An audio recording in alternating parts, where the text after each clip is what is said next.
10 Days of Theurgy, Day 9. Introductory Training of Ritual Theurgy, Master to Student, One-on-One. The following is a very special opportunity for individuals interested in Ritual Theurgy to join me and my student Jared Bragg on a 10-day adventure. Over the course of this 10-day period, Jared and I met every morning, where I successively taught him the basics of performing a banishing ritual of the pentagram. I chose Jared because he did not have any background in occult science or ritual praxis. For this reason, the discussions that we have over the course of this 10-day period are simple enough for anyone to follow along. This was done mostly outdoors on the bank of the Snake River, and the discussions are lively and informative, and over the 10 days performed ritual, all captured here. The ritual practices are based on a framework that is a few years older, as we recorded this several summers ago.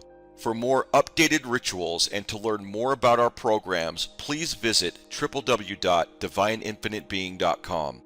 I also hold yearly 7-day retreats in the month of September for those interested in a more in-depth but similar experience. For more information on this, again, please visit www.divineinfinitebeing.com. Sponsored by astrologypro.com, the #1 platform for astrologers and tarot readers to operate their divination services. We hope you enjoy this training. All right, everybody, here we are. This is Eddie Parodies with School of Our Divine Infinite Being. And I am here with my today's teacher, Jared Bragg. How are you, Jared? I'm doing good, class. I'm glad that you attended. I want you to notice the sun and how awesome it looks today. Man, I thought that was the moon for a minute when it was first coming up because of the smoke. Yeah, that must be. I even called my son. I'm like, I think the moon. I'm like, oh, wait a minute, that's way too bright.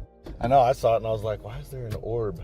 Dude, when it first came up, it was like this dark orange. I'm not even joking, Max. Like the last 3 days, I've been able to get up and get the crest of the sun right over the mountains when you can actually look at it. Yeah, that's awesome. And because I could see it so well, I could see the... My eyes kind of have spots because I was watching it too much. Anyways, go ahead. How long were you watching it for? You should only do 10 seconds. And really? grow it 10 seconds. Apparently, I must have done more than that. Oh, no. See, you do 10 seconds and then you can grow it 10 seconds every day that you stay in a routine. But anywho, freaking, I could see the sunlight coming off in waves. Wow. Yeah. At first I was like, oh, I'm tripping. But I did it. I saw it the next day and the next day the same way. And it's just as it's peeking over the mountain. Like, you have to catch it, like, right as it's peeking over the mountain. You can see the waves of light coming, like... Well, that's just such an important relationship, too, in general. Just having that relationship to solar energy, to the sun. You know, it's so, like, in our face. It's almost like not in our face. You know what I mean? It's like the world's lit up because of the sun. We can see each other right now because of the sun. Right. It's like space is absolutely dark without that solar force. Yeah. And we talk a lot about that in our central doctrine, about how we really are the sun. You know, I think is a really important perspective, and to stay aware of it, where it is at all times. Even doing like the yoga stations, if you're into that at all, where they do the sunrise, doing the salutation at noon, and then the evening, right? They're actually accommodating for giving its position that attention, right? That's a great thing to do. I just personally try to stay aware of its presence at all times, is what I do. Anyways, this is your day, and we're learning Theurgy today, Jared. So what are we doing today? What are we doing today? We're doing Theurgy. We're going to do the pentagram ritual, banishing. We're going to banish our clutter. And so we're going to our special spot. And once we get there, things will go quiet. I'm going to explain just a few things that I thought about yesterday. Not much to explain, as it seems that the best way to learn or experience it is through the action. I guess the best thing today is don't spend a lot of time thinking about it. Let's just get doing it. I like it. Again, and he's pointing out something very important in my opinion. That's if someone wants to understand Theurgy or high magic, again, for those of you that are coming from that community, same thing. If they're wanting to understand that, practice it with them. It's easy enough to talk about, say, if you're into the Kabbalah, you know, like, and we use that lightly in our school. Other schools use it more deeply, but you can get lost in the Kabbalah. You know, there's a lot to know. There's a lot to understand about the way it works. You know, I was very much a Kabbalistic magician for quite some time before I started really developing more of a theurgic practice. Practice it, with them. Just have them do some theurgy. There's just so much to all of the things they could be learning. There's a full pedias, just libraries of stuff they could be reviewing, and they should over time. But if you want them to experience why you do it and what it does, it's very simple. Practice it with them. Okay, all right, Jared, this is your time. Let's go ahead and jump out. We just got to our little spot. Day number 9, everybody. Pretty exciting. Got a little bit of wind today, so you'll be hearing a little bit of wind. Or a lot of wind. Did you write down those things for me?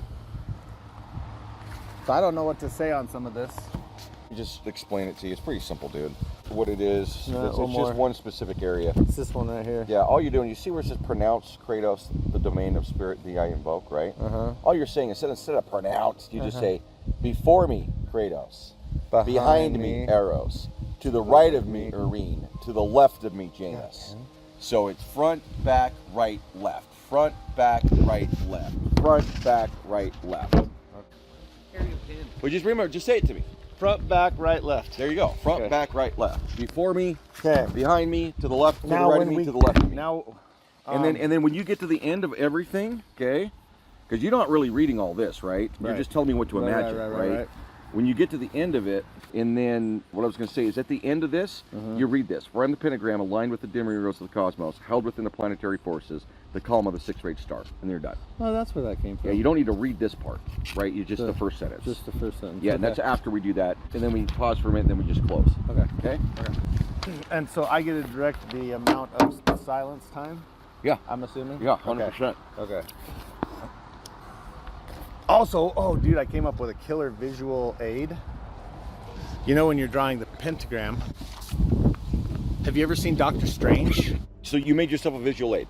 No, I came up with a visual aid. Okay, go ahead, tell me. Which is, when you said that we were drawing the pentagram when we're doing the demiurgos and summoning those, or cleansing those energies, I think is what it was, purifying them with fire. You said that you have to imagine you're pointing at you, your higher self, or the self within the cosmos, and where you touch is like a spark, or like that's where the point of light is. And if you watch Doctor Strange, every time they draw something, there's that, You know that thing at the end. I don't want to get too geeked out with you, but you're right. Like when they You know what actually I'm draw, saying? like he's talking about Marvel's Doctor Strange and how when he actually draws, But it's like they're doing that. yeah, and it's exactly right. I mean, that's not a bad visual. It's a cool Again, visual. it's a very, very strong one for you because it's connected with something that you find interesting as far as Doctor Strange is concerned. Right. And so that's a great anchor for you. Again, you're back to an anchor. And what will happen over time? It'll purify itself. That's right, but that's a good one because I saw that in my head. Hell, I'm going to use that myself a little bit. I like it. Yeah, because that's what I've been seeing with my knife. Every time I do the pentagrams, I see me doing it, and it's funny because it's changed. I feel like I'm this like wizard in robe, and I'm like sitting there, and as I draw something, then that pentagram forms in front of me, like in the movie. That's You know what I exactly mean? how you should be visualizing. And That's honestly, in robe, like you were talking about, like we're out here just in nature, but when I do the work in the chamber, I am in a very specific robe that I take. Oh, really? Yeah, that I put on, and then I take it off when I'm done. Oh. Yeah, and so I literally enrobe myself with the cosmos, and the robe is supposed to somewhat represent the cosmos, right? So is the everything miniature symbolic? cosmos. Well, yes, even all of life is Right, I know what's interesting everything about is- life, but But like everything you use, everything you do within the rituals. yeah, is it's meant a to be- samsaya, which is a living symbol. In other words, it's a doorway to understanding a living property.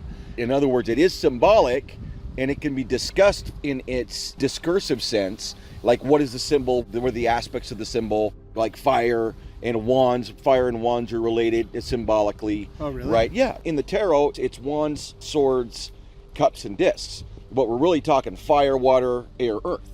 So symbols are also multivariant and in multiplicity. They connect with each other. They mean the same thing as other things mean. Symbols are a little bit different than just description of things, right? They have more of a universal value to them. Oh, okay. Okay. Okay, Jared, I'm ready. All right. Ground yourself, buddy. Oh, I promised him I was going to go all the way to barefoot today. So Jared walks barefoot all the time. I don't. And got it. A little windy today, guys. Again, you'll hear the wind, but that's kind of fun in some ways. In other ways, it might be irritating. Well, We'll see. it might be symbolic. I would say it absolutely is. And everything around you at all times are in an omanic, meaning omen type of condition. The entirety of your experience at all times is divinatory. Waking up to that is part of what we're doing.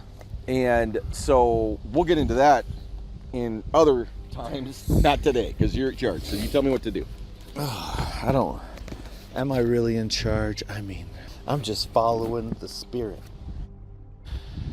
Dear Creator, thank you for this opportunity to be here this morning and to take this opportunity to align our wills with the will of the Creator, to forge our path in a balance of unity that will help shape our lives towards good, towards love, towards strength, and towards peacefulness. We thank you for your guidance. We thank you for your spirit. We thank you for your essence. We thank you for being here with us. And we say this in the name of all the sons and daughters of love. Amen. Amen. So the first one is Ahaya, which is Ahaya, Asher Ahaya. And that is identification with the divine infinite being. So, okay, go ahead. You're still explaining. So place my finger. Go ahead. Place your fingers on your forehead. Okay. Stand about shoulder width apart, being comfortable. Sit down into your pose. Try to relax your shoulders. And then follow my tone. Actually, I feel better if you started it since you're a little bit more familiar with the tone, if you will, Beto. I'm going to call that acceptable. That's acceptable. That's fine. And what should we be imagining right now, Jared? Let's see. You're imagining unity. So you need to be imagining a brilliant white light above your head. Perfect. And that should be centered in your physical brain, resting atop. Like a ball, like a big sun, or brilliant circular light. Okay. Sign of silence. Okay, sign of silence. We're going to breathe in sign of silence, and then we're going to do fire breath, and then we'll start our resonations.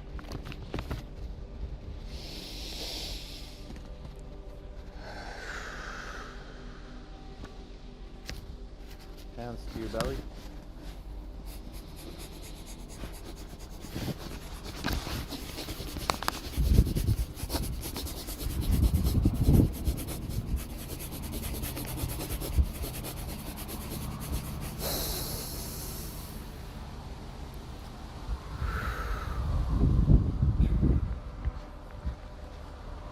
Hand to your forehead.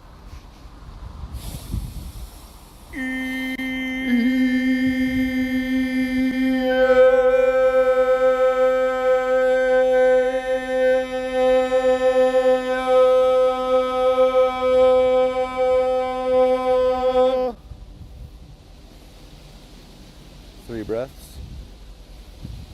Sign of silence.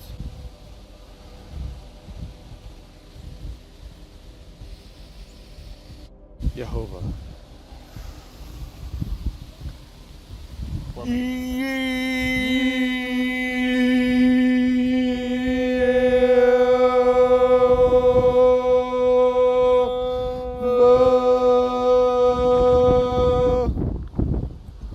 You'll want to hold that more to you. I don't know what you're doing, just to keep it going there. Go ahead. Sorry. No, you're good. Sign of silence. No, you're doing great. This is great. You're doing good, Jared. I love it.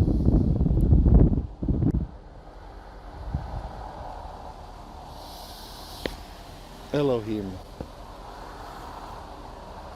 In a low tone.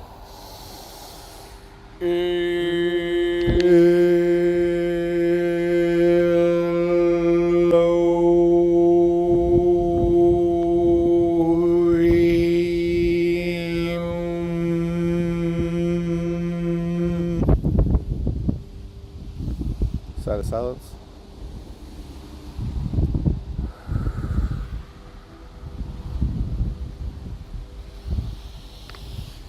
Krishna. Hand over the heart.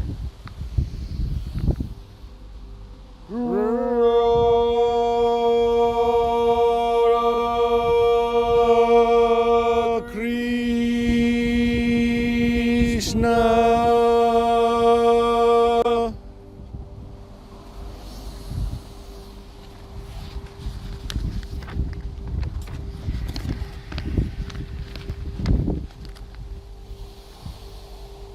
Helios.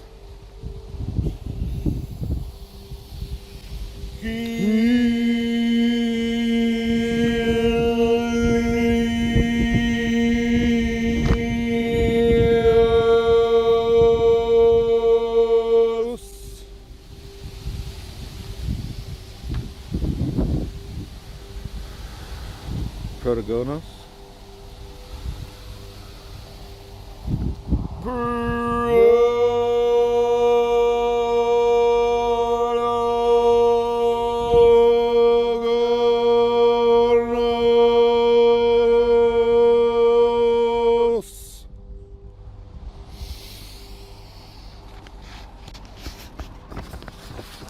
Sign of silence. 3 breaths.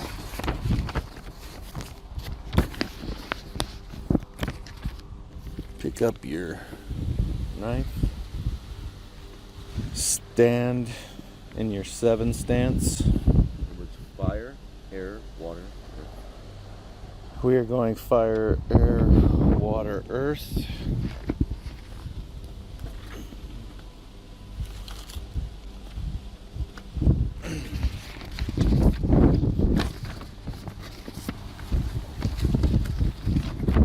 Element of fire, I purify and set you in service of the creator of the universe.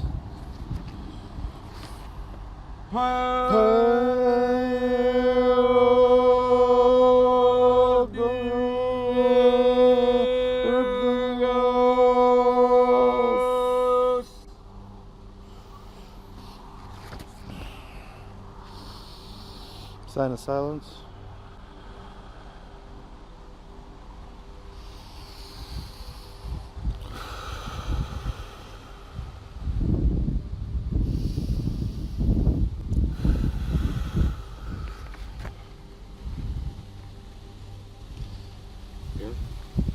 Element of air, I purify and set you in the service of the creator of the universe.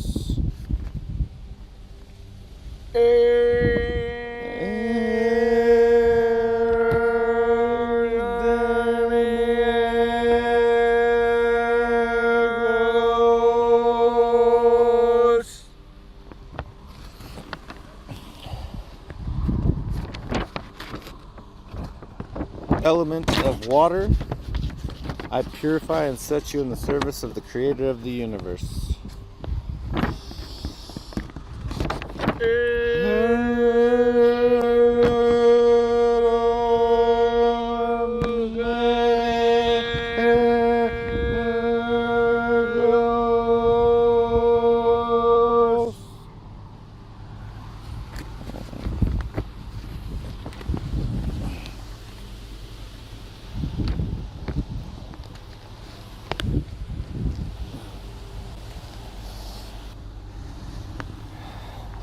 Element of earth, I purify and set you in service of the creator of the universe.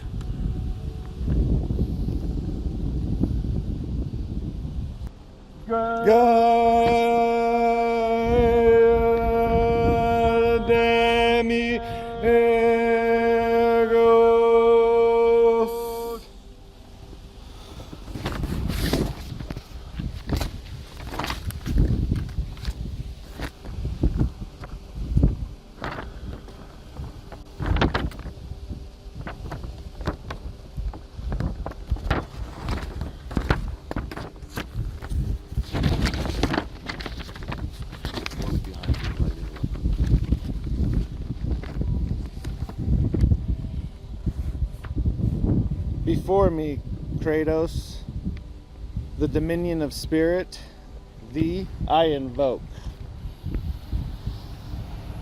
Kratos. Dose.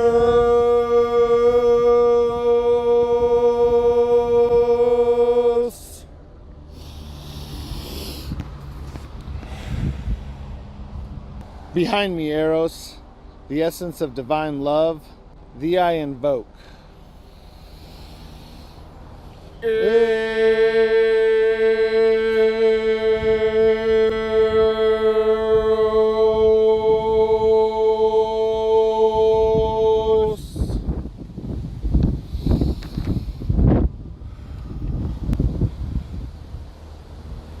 To the right of me, Irene, the purely reflective balance, thee I invoke.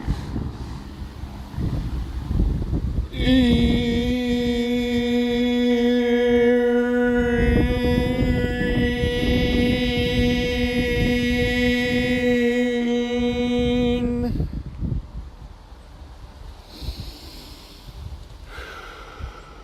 To the left of me, Janus, the stability and changing form, thee I invoke. Janus.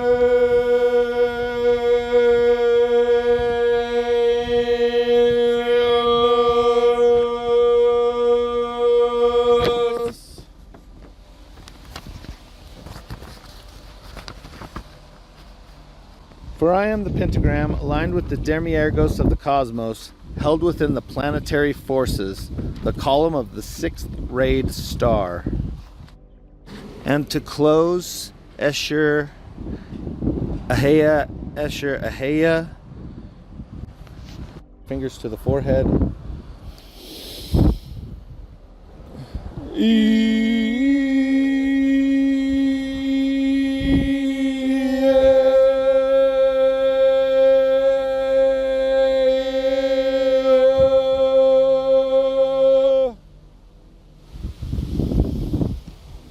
Sign of silence.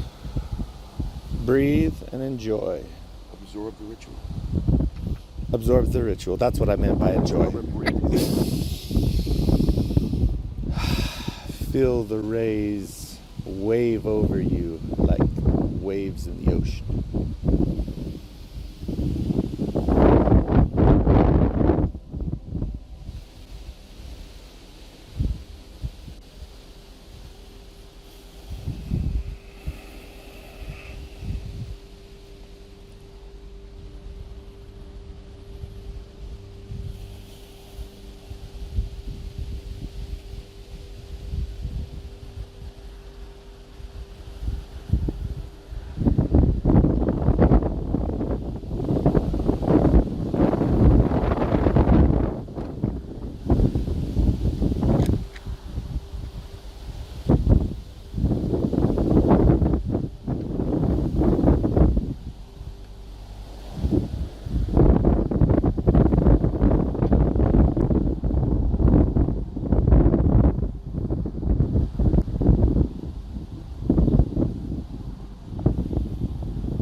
So, Beto, tell me how you feel.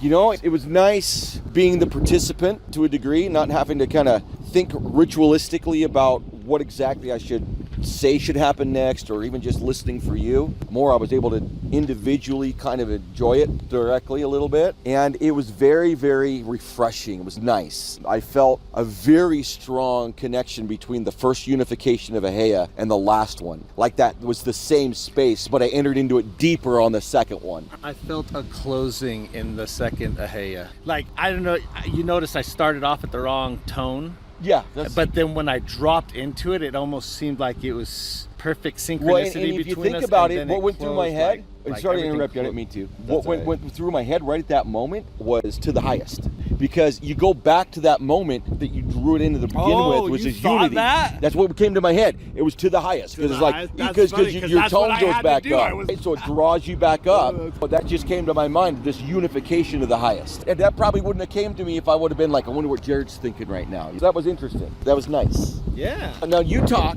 about what it was like to teach it. While we walk over here, just so everybody knows. I like participating much better than teaching. I've been standing with my feet on the ground. Dude, this is awesome, guys. You should see him. He's just like, he's turning into a man right now. Turning into a man. He's finally a man. He's finally rooting himself. You should see his feet. The roots are growing out of them. He is literally standing on stone. That joke's worth keeping. So my point is, what I really want to know from you is how you feeling. I wanted to tell you for sure that I think doing it barefoot helped. I think it made a difference. Yeah, I really think it made a difference. That's awesome. Yeah, you know, and I do that indoors, but when I'm indoors and I'm barefoot, it's because I'm indoors. You know what I mean? And so I'm like standing on a carpet, like my ceremonial circles literally got cut out carpet. You are attached to the electromagnetic field of the earth, right? Isn't that cool? Yeah, I feel that. I think that helped. That was nice. I feel like a teacher now. No, we talk about it. I mean, you taught it today. How did that work for you? I like participating because I didn't like having to think about the next step so intently, because it made it harder to feel it. You know what I mean? I don't know if you know what I mean. Yeah, it's in participation. I can lose myself in participation where I couldn't lose myself instructing, I guess is a better way to say it. Real quick, let me hand that to you. I'll just talk for 1 second. Guys, we're walking around on these rocks just a second here. What a teacher's goal is, just so you understand it, and you get it from, teaching other things, because teaching's teaching. Oh, yeah. Is to be able to teach it and at the same time be able to do as much as you can to be experiencing exactly as if you weren't teaching. Yeah. And that's a paradox. It's a difficult thing to do in some ways, but again, coming back to Theurgy, if you end up teaching others, which is how people really learn this in person. I mean, in the age of the internet and all that stuff, honestly, a lot of times it's better to do something in person, but you don't have to. You could be doing this over Zoom. If you had someone who wanted to kind of learn how to do it and they had a good set of speakers, you could certainly do that. I was just very lucky myself to have known Jared for a good part of my life and to know that he's had an interest in these things, but has never really been taught anything about it until now. And so that's been a huge opportunity for me to be able to work with him directly like we've been doing. But overall, you just do it with him over Zoom if you have to. If you can get in person, do it in person. It's better. It's better for both of you. But it doesn't matter. I've done this over Zoom myself. So, in fact, I have opportunities for you guys to do ritual with me every morning. If you're a member of the mystery school, I do them live every morning. Right now, I'm creating this series with Jared, so I'm out here doing this, but I set up to where you guys can actually participate with me and do ritual with me if you're going to do it at a certain time in the morning, just like what we're doing now. There's no reason why banishing with others is something you should shy away from. It's normally a solitary process. I would say out of all the times that I've performed these rituals, 90% of the time I'm by myself, but that 10%'s been fairly significant with other people as well. Yeah, Jared, I'm sorry. Not to steal your thunder, we're just talking about teaching right now. Probably a good idea. Although I am liking this wind, it's kind of an omen. Yeah, it's nice to have other elements involved. Obviously, a nice sunny day is always the best, but you get a different experience. Well, it the was wind, I think, today. was part of how we experienced today. Well, think about this. You know how we were talking about being frustrated yesterday?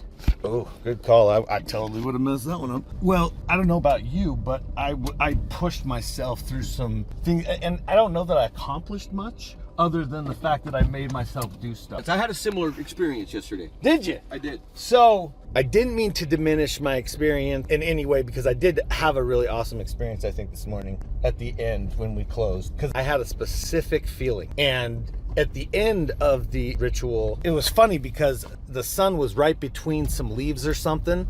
So the light on my forehead was flickering. And then like towards the end, when I was really focused on that, I think the wind was moving the leaves because they moved out of the way and the light got bright and solid. And then when me and you came out of silence, my feeling was excitement. That was my final feeling of the ritual. That's dopamine, my guy.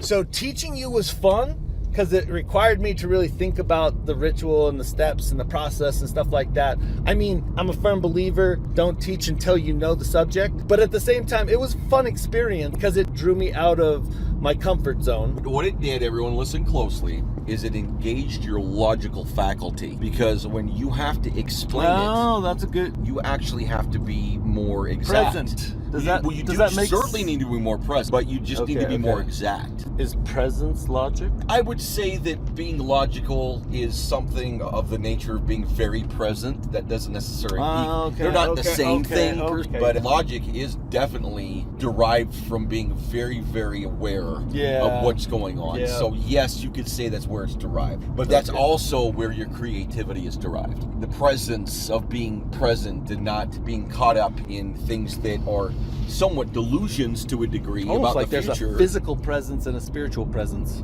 You could say that they're the same, and at the same time you could look at them separately because you can take different angles on that perspective. So yes, to a degree, it's a benefit to think about a spiritual body within. It's a benefit to look at that as being in relationship to the physical body that you have, but it's also of benefit to have the realization that in whatever frame it's actually occurring, it's the same body. And if you look at it from an objective point of view, from the scientific quantum biology point of view, the light within your body is like a being of spirituality. It's a spiritual light. If you allow it to be that, science would just like to call it mitogenic radiation or biophotonic emission and just categorize it and put it away in an encyclopedia somewhere. That's what they'd like to do with it. But what they've actually done is they've proven that we are of light and that our body is being commanded by this light. Every part of our DNA is receiving its signals and instructions from this light, and it's happening 100,000 times per cell per second across the trillions of cells in your body, and it's actually there. It's actually present. It's real. And so it's also a good idea to kind of take that spiritual essence when you're kind of looking at it maybe metaphysically separate so you can understand it a little bit better and realize that it's probably actually real, that it actually probably is, in my opinion, from what I've experienced, I would say it is that objective body of light that's in you now. Is real? Well, not only is it real, but it is in whatever sense your spiritual nature. It is your solar logos. That it is most definitely, if you want to look at it as the inner light. So you're saying that your inner light is you. That is correct. Right. But you can look at it objectively and say my spirit and think about it as a body so that you can have a certain level of analysis of a juice. Is there a conscience on that level that they can prove scientifically? Yes, what I'm saying right now is yes, the consciousness that is within that body of light works like this. Your DNA, and this is in our central doctrine, I write all about this in our central doctrine. Your DNA coils, and when that happens, its coiling produces a photon. That photon leaves the DNA with a perfect copy of what's in the DNA. So it's got the light data, like think about it as the data set of the DNA itself in that photon. And then it goes into a field that is coming from all of the biophotons that are emitting, because you're emitting billions of them a minute. You have like trillions really. And so you're emitting all this light, and this light is interacting within a field. And in Science magazine, and again guys, I'm not in front of my computer, but you may be looking at this because I do have my team try to find certain things.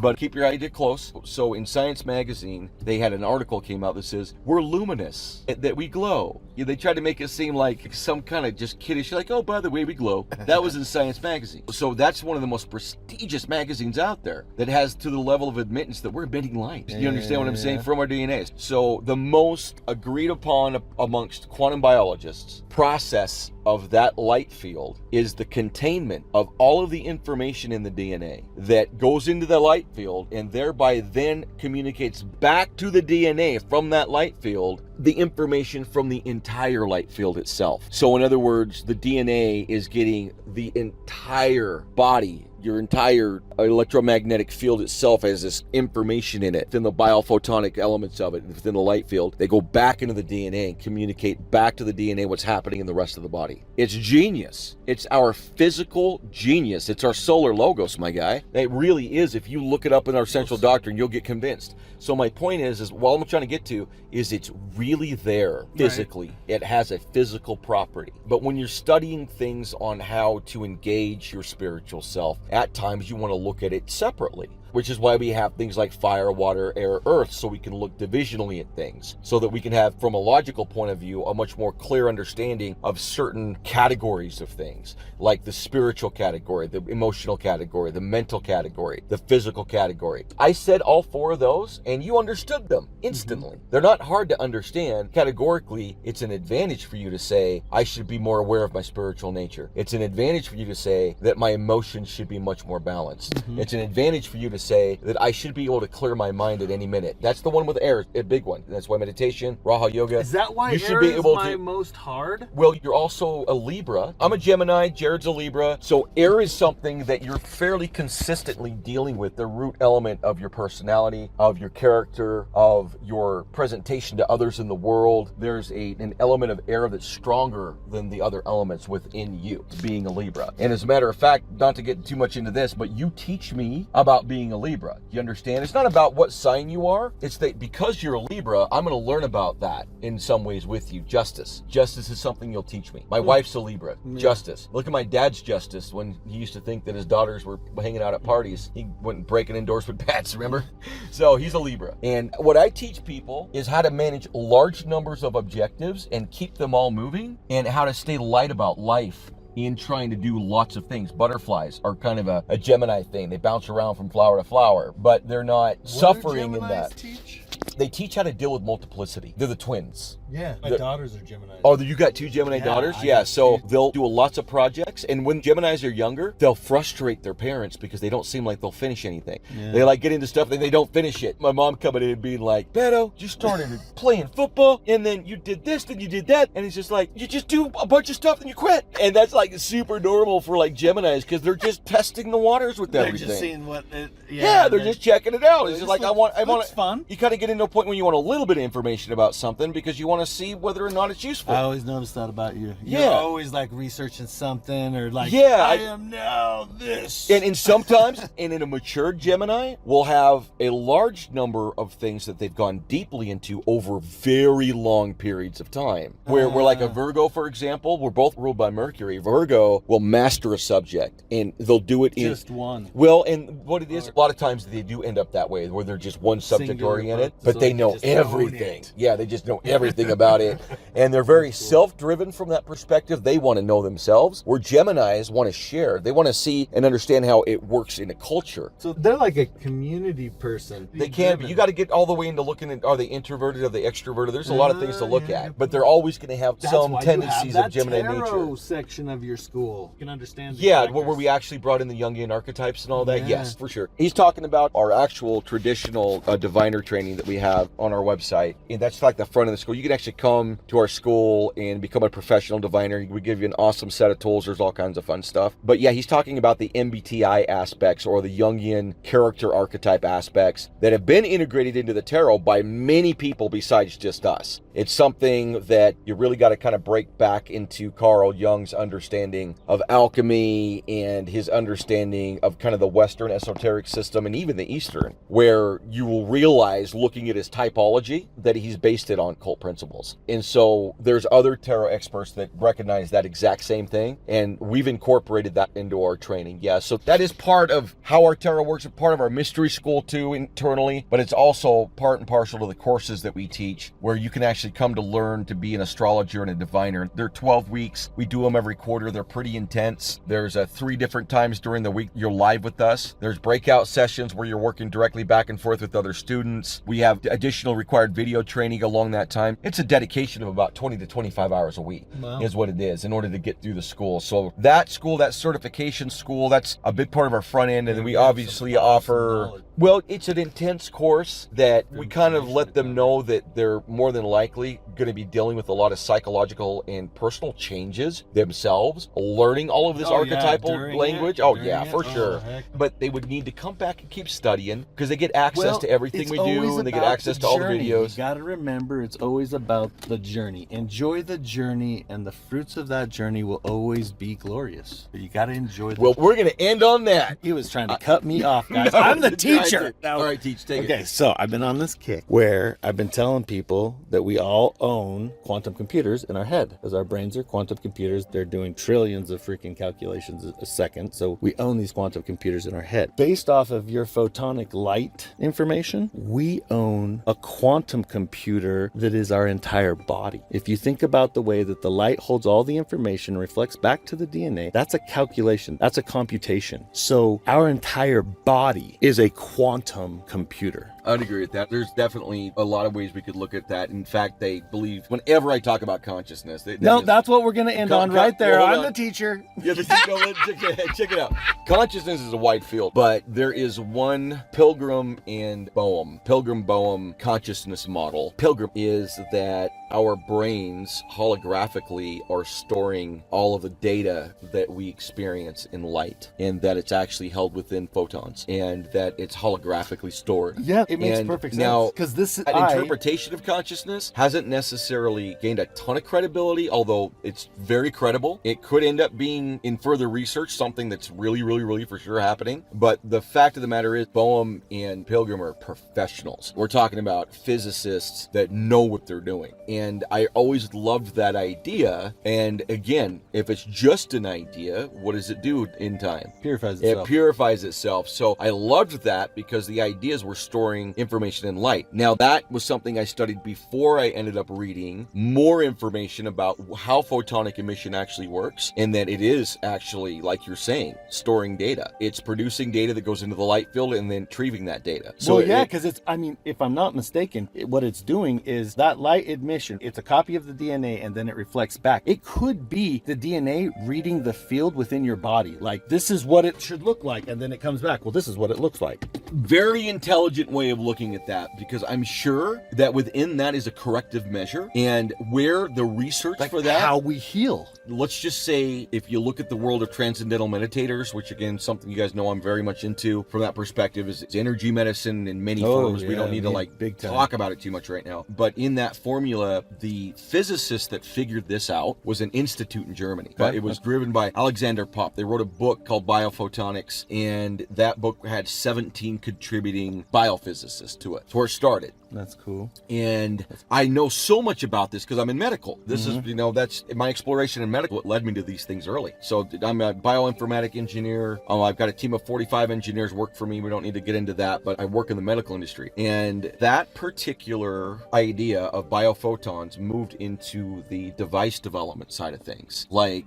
how do we use it in actual devices? Because light's light. And Alexander Popp's son wrote a huge compendium with many other bio and medical physicists. And so that bioinformatics book is probably about maybe 400 pages. This corpus that his son put together, it's got to be like 3,000 pages. Oh my God. Yeah, I have it. It's amazing. It's like, well, how they took that science into medicine. So my point about that is, it might seem fringy for some of you that are into science and follow science as much as I do. I don't want to get into why I do that or how much I do it. It's a lot. But where you want to look for the validation of this particular science concerning biophoton, concerning the light body, is not going to be in Science's article, even though that's a good place to at least get your mind right. Because you all know, if you're into science, that science doesn't publish things unless it's been massively scrutinized already. They just don't. And they're probably the most polished journal. Let me say this again and erase that before. They're probably the most published journal. I mean, a scientific journal. And no, not just medical, science. Okay. So my point is, if you want solid anchored validation, go there for a minute. But where you want to look into is the Popps, the Alexander Popp, father and son, that did the work in medical physics, where they've extended that industry for a certain demographic of people. I just happen to be one of them because I'm a bioinformatic engineer. So therefore, I just know a lot about that. For me, that's a huge amount of research that's been done over the last, 60, 70 years, you could say, moving in a very awesome direction in medical. And so you just wouldn't know it by not looking at it from that perspective. Like, even when you're reading on our central doctrine, I used some of the popular culture explanations. Dr. Oz, for example, talked about this, and Dr. Mercola, actually, we use Dr. Mercola's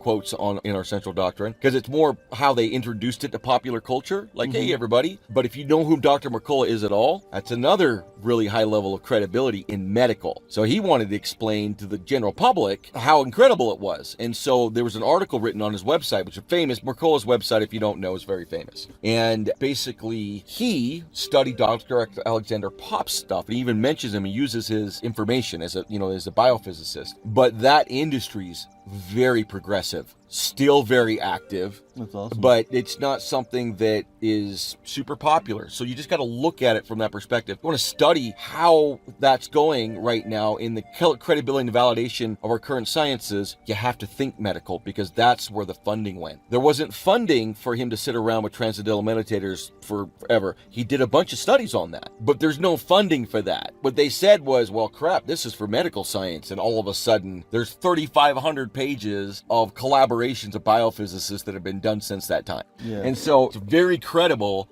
but a lot of people, they immediately kind of move to the idea, oh my God, I'm spirit body in me.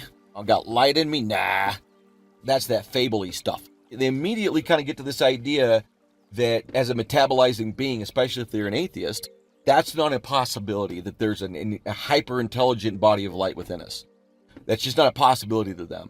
And the reality is, it's a fallacy of their investigation into science. It's a point of ignorance, because it is going on, it is valid, and they should look at it from that perspective. Go ahead. It is a point of ignorance, but I would also say that it's also driven.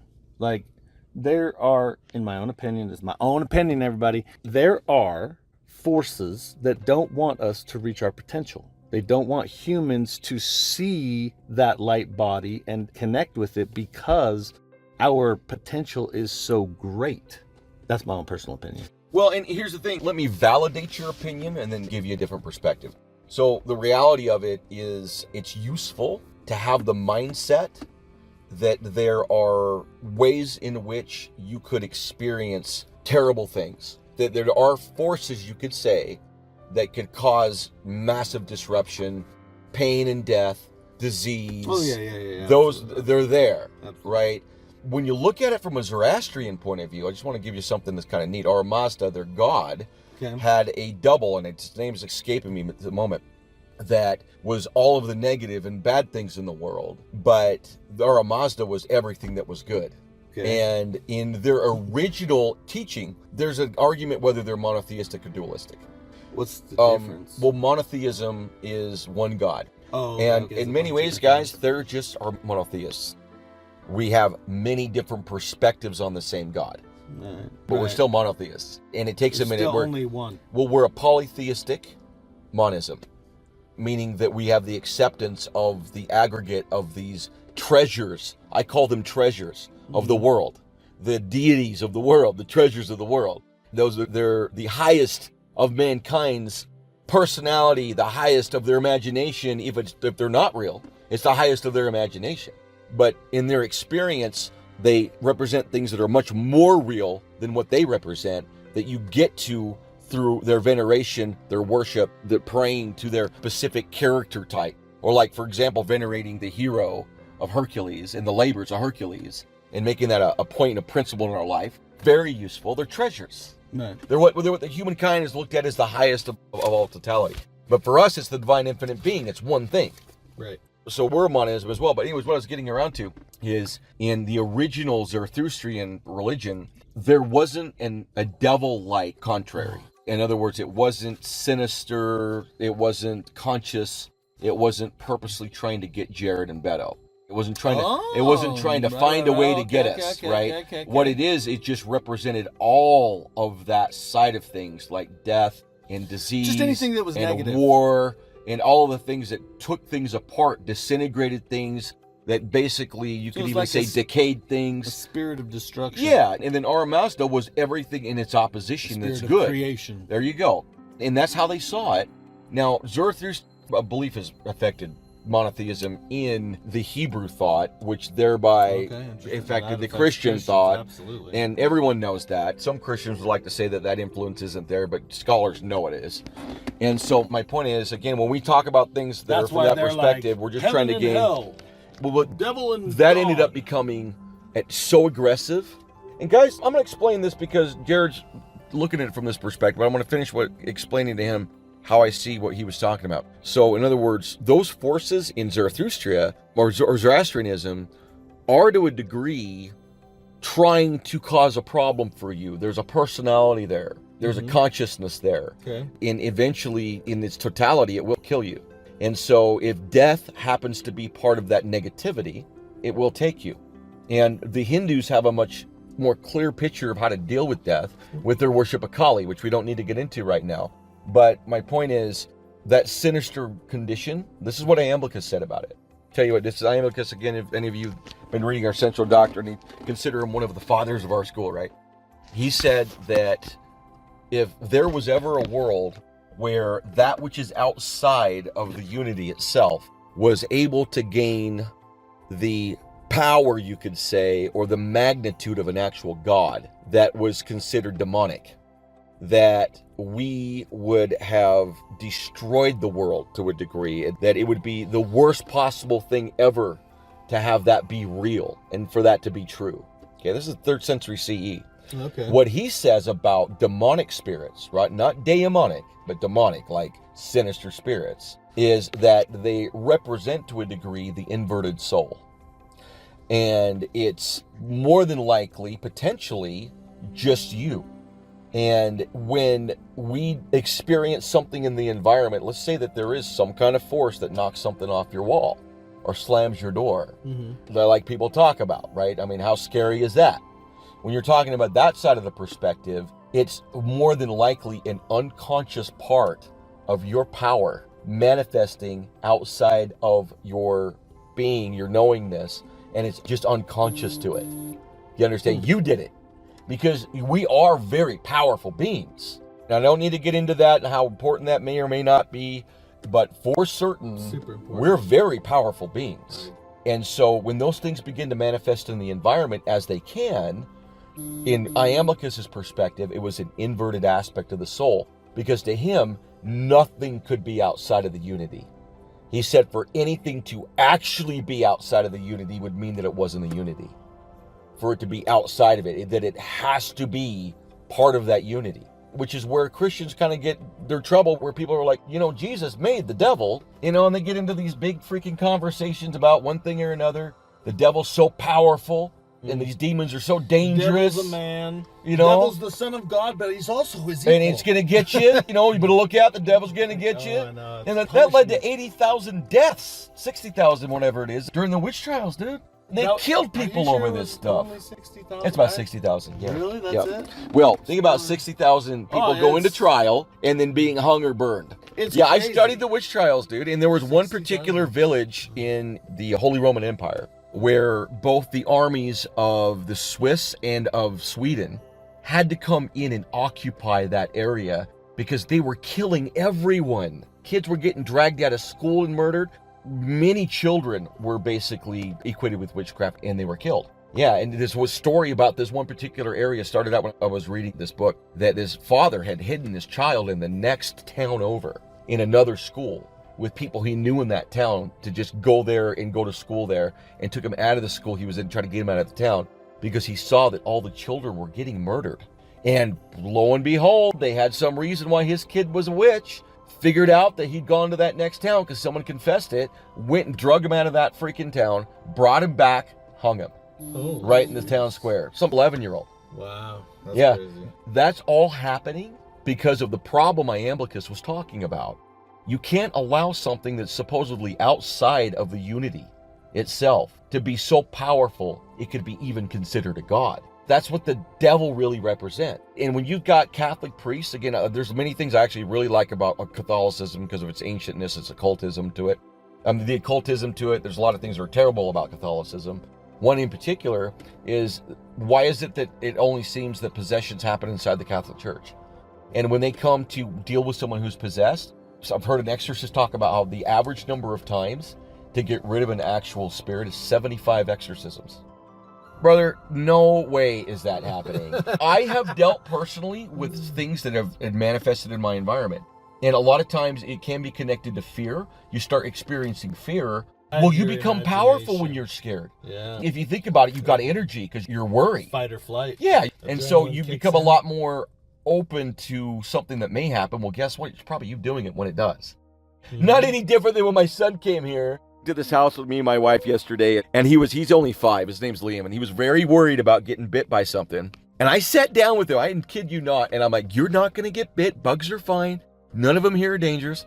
I kid you not. 3 minutes later, he gets bit. Bet you it was a red ant. And well, it looks like maybe it was an ant bite, but he was screaming. And I felt terrible. So you can see that my son was terrified. And then he did get bit. It's just crazy that happened. Yeah. But he was terrified that he did get bit. So, in other words, if you're causing that fear, especially if you believe it, especially if you're like, there are demons in here, and you're haunted by that. And there isn't anybody listening to this that hasn't had a moment sometime in the middle of the night when you thought something was going on. Everyone's had that experience. I've had that experience myself. I've even had experiences of things happening in my environment before, I do believe would have been associated with something that could be considered demonic, right? And I was able to get rid of it, you could say, quote unquote. What's the difference between demonic and daemonic? Well, see, demons and daemons come from the same root. What happened is after the destruction of Greece, I'm going to just be honest with you, that was the beginning of this. When they burnt 99% of classical literature, and it all happened within a 50-year period. To talk about this in our central doctrine, like 500 AD area, 500 CE, whatever. When they did that, they took certain aspects of every religion and demonized it. And one of the main aspects that they demonized, besides much of the liturgy, the way they practiced, were all the gods. All of them. Zeus, a demon. Hera, a demon. All the gods became demons. Augustus, unfortunately, happens to be one of the most popular and venerated Christian theologians. A lot of this came from his ideas, and then also from Dante's 9 levels of hell. And not to get into all these reasons, my point is, Christian perspective, when they destroyed basically the pagan world, was anything unchristian was managed and controlled by demons. And that if you were worshiping any other god from any other religion at all, period, you were worshiping a demon. And a lot of those ideas came from St. Augustus. So a lot of this came from St. Augustus, where he was writing apologetics, basically saying, oh, yep, Zeus, yeah, he's a demon. Yep, all their other daemons, they're all demons. So what's a daemon? So a daemon is a spirit that has a conscious agency, of vastness to it, like we've been talking about. Okay. Eros is a daemon.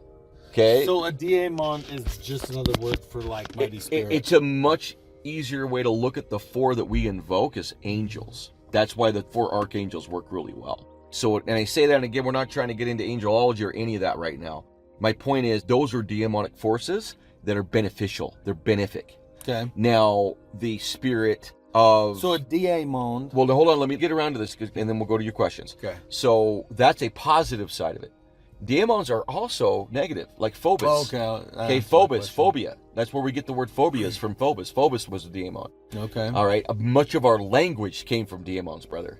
Okay. From the Greek daemons themselves, because they're talking about states of experience. Okay. Remember when we were talking about how we don't say we love each other, that we talk about we're engaging in eros, right? We're engaging in the state of eros, or in a state. And so they were states of experience. And some of them became deified. Some of them became gods. And then some of them just stayed venerations. And so the Greeks had gods and demons. So they had hundreds of spirits that represented the natural forces of the world.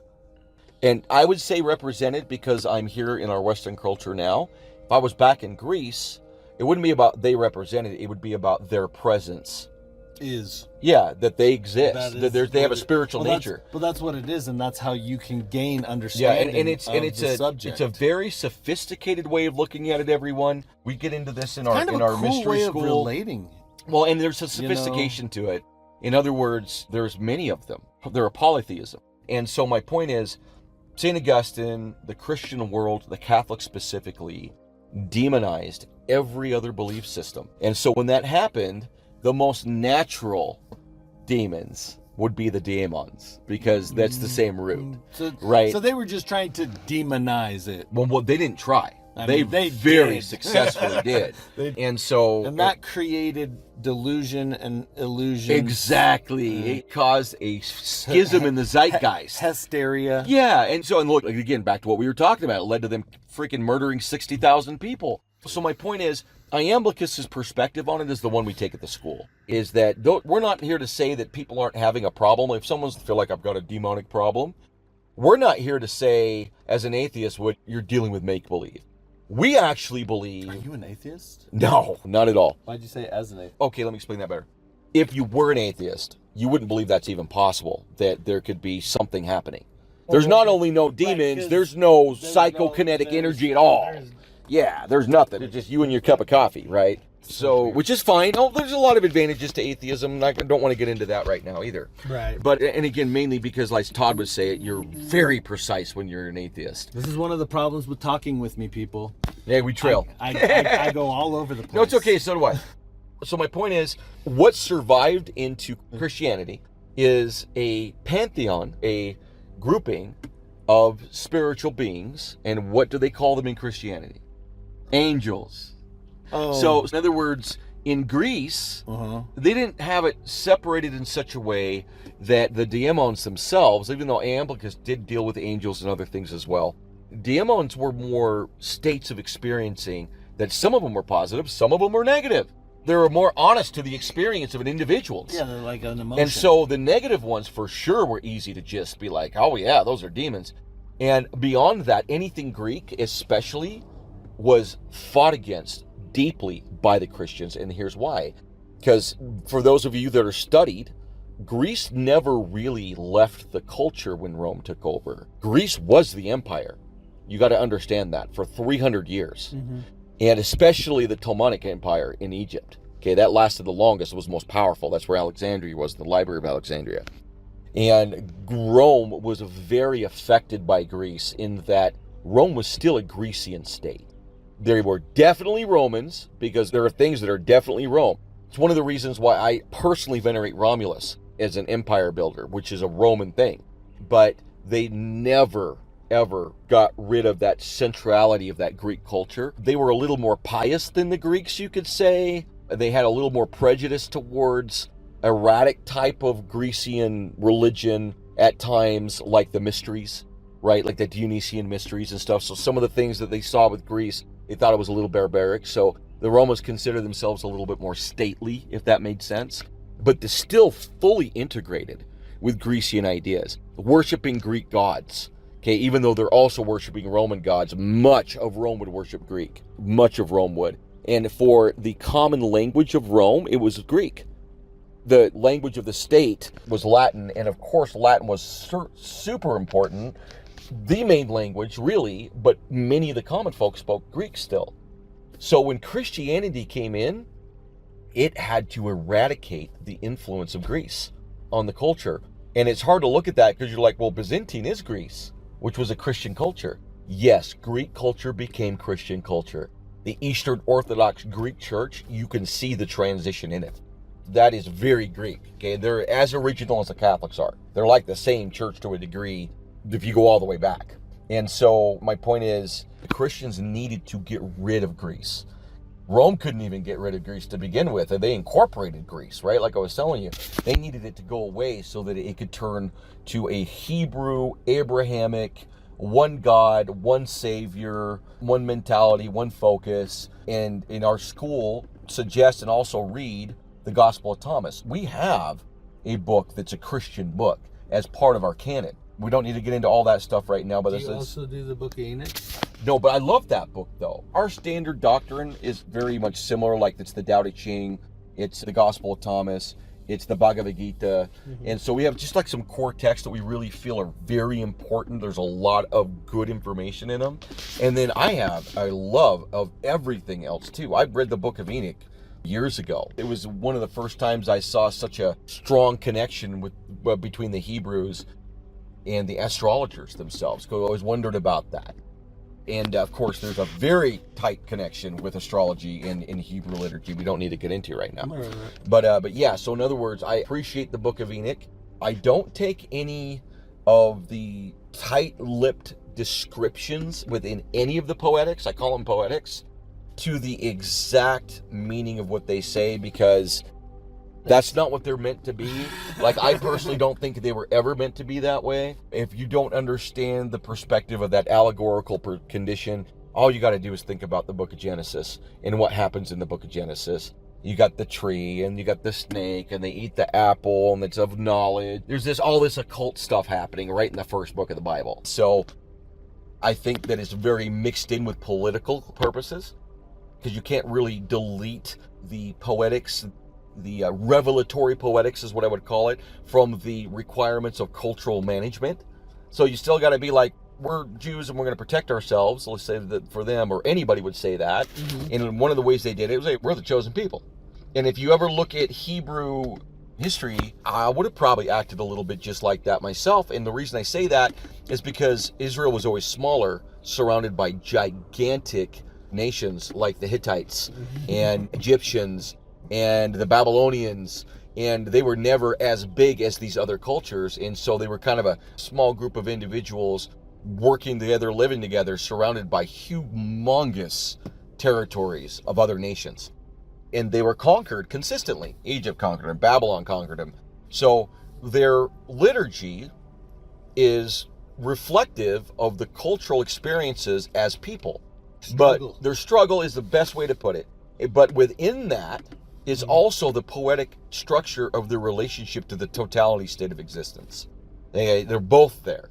Do you understand? The poetics are what leads you to that, but you've got to understand that's within the cultural framework of an individual people existing on the planet, attempting to work their way through the experience of staying together as a people. And so here's all our rules, here's all our laws. Oh, by the way, I've got too much power, so here's some terrible things I'm going to say. God said we're going to go kill all these people. Like in the Bible, they annihilate, almost genocide the entire town, Canaanites. And that was definitely not some God. And these were all separate writings for a long time. And it was like Jordan Peterson said, the Bible's a library, is what it really is. And it's an incredible collection of poetics, but is definitely riddled with political and cultural perspective. And when I say riddled, that's the wrong way to put it. I don't mean riddled. That I said it so funny. You keep that even though I said it that way, because I just want to make sure I explain this better.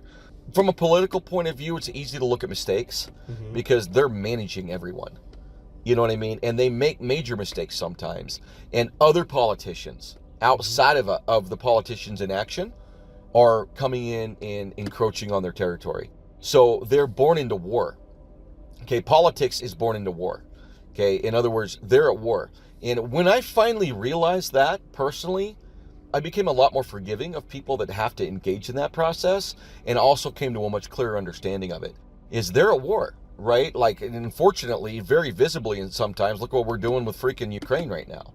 You know what I mean? We're very visibly at war, right? But in general, we're at war.